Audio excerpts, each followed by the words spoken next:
बिहार के चर्चित बाहुबली आनंद मोहन की रिहाई की संभावना बढ़ गई है। दरअसल नीतीश सरकार ने बिहार कारा अधिनियम में बदलाव किया है। कानून में बदलाव का नोटिफिकेशन जारी होने के बाद पूर्व सांसद आनंद मोहन के जेल से बाहर आने की अटकलें लगाई जा रही हैं। अभी वो अपनी बेटी की शादी के लिए पैरोल पर बाहर आए हैं। बिहार के बाहुबली और पूर्व सांसद आनंद मोहन भले ही जेल में हो, लेकिन उनकी रिहाई को लेकर समय समय पर सियासी गलियारे में हलचल मच जाती है। IAS अधिकारी जी कृष्णीय हत्याकांड में आनंद मोहन जो कोर्ट की सजा काट रहे हैं, कोर्ट ने उनको सजा सुनाई थी। इसके बाद से वह जेल के अंदर बंद है। पिछले कुछ मौकों पर आनंद मोहन पैरोल पर बाहर आते रहे हैं। पहले अपनी बेटी की सगाई और शादी, और अब बेटे की सगाई के मौके पर आनंद मोहन जेल से पैरोल पर बाहर आए हैं। बिहार में महागठबंधन की सरकार बनने के बाद आनंद मोहन के समर्थकों के बीच इस बात की उम्मीद बढ़ी है कि पूर्व सांसद जेल से रिहा हो सकते हैं। मुख्यमंत्री नीतीश कुमार के सामने कई दफे आनंद मोहन के समर्थकों ने खुले तौर पर रिहाई की मांग भी सामने रखी है। उनके समर्थक चाहते हैं कि आनंद मोहन जेल से बाहर आ जाए, वो रिहा हो जाए।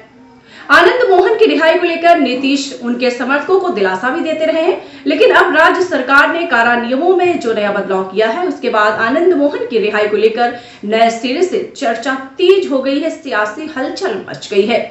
दरअसल राज्य सरकार ने पहले से चले आ रहे कारा अधिनियम में बदलाव किया है।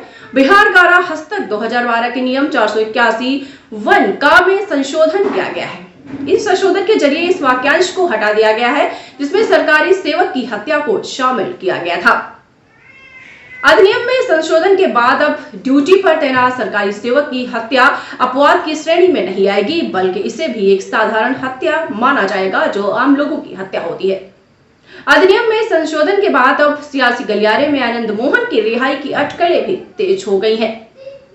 उम्मीद जताई जा रही है कि नियमों में बदलाव के बाद आनंद मोहन की रिहाई की प्रक्रिया आसान हो सकती है। ऐसा इसलिए क्योंकि सरकारी सेवक की हत्या के मामले में ही आनंद मोहन को सजा हुई थी, और ये आपको बता दें, ये हटा दिया जाएगा। अधिनियम में बदलाव कर अब इसे ही हटा दिया गया है। गृह विभाग ने बीते 10 अप्रैल को इससे जुड़ी अधिसूचना भी जारी कर दी थी। अब आपको पूरा मामला बता दें, आखिर मामला क्या है जिसमें वो बंद है। आनंद मोहन की गिनती बिहार के बाहुबलियों में होती रही है।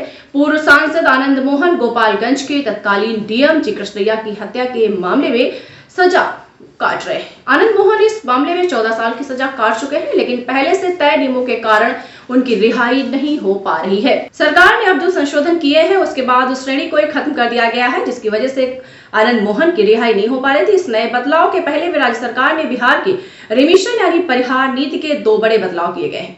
कारा अधिनियम में बदलाव के बाद आनंद मोहन की रिहाई पर चर्चा फिर से तेज है, लेकिन बड़ा सवाल यह है कि क्या वाकई आनंद मोहन जेल से बाहर आ पाएंगे।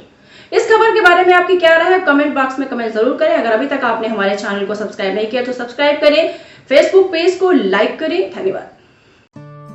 दीक्षांत एडुटेक लाया है दीक्षांत डिजिटल क्लास। दीक्षांत डिजिटल क्लास का उपयोग कर छात्र बना सकते हैं पढ़ाई को बेहद आसान और मजेदार। दीक्षांत डिजिटल क्लास को स्कूल में बैठकर देखना है तो पेन ड्राइव और स्मार्ट टीवी बनेगा सही माध्यम। चलिए अब ये भी जानते हैं कि दीक्षांत डिजिटल क्लास का फी स्ट्रक्चर क्या होगा।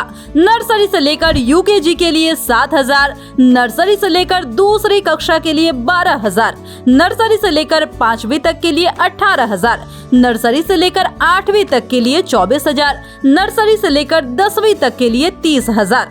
अगर आपको डेमो करना है तो उसके लिए आप दीक्षांत डिजिटल क्लास के YouTube चैनल को विजिट कर सकते हैं।